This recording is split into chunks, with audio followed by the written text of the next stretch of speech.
接着就是韩国瑜上新的讲法，其他的消息要带大家关心，这是国军训练的过程发生意外，两个陆军航空特战指挥部的空降中心训练学员，昨下正伫咧屏东训练跳伞，可能因为规个伞去挽带着，无食到风，两个人就为18公尺悬的所在跋落来到涂骹，腰脊骨受伤，其中一个细个阿兵哥，伊的受伤伤势较严重，就要开刀治疗。来，我有看到啊，是拢那个真拢人拢真醒啦。听到后生跳伞训练发生意外，受伤的姓氏阿兵哥的爸爸，就随赶去病院。情形啊，情形即摆个伊是讲用不较严重啦。必良呢，他状况非常稳定。哎，您就放心。跳伞发生意外，军方虽派人去病院，甲家属安搭，佮答应会负责。意外到底是安怎发生的？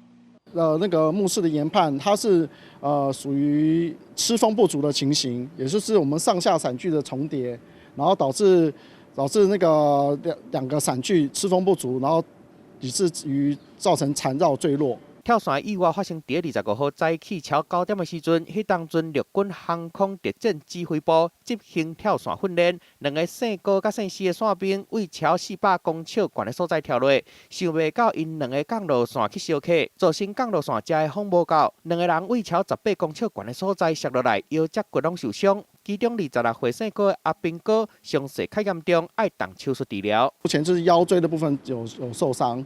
然后现在一个高姓士兵是进行手术中。今天的天气都符合我们飞行及跳伞的放行标准。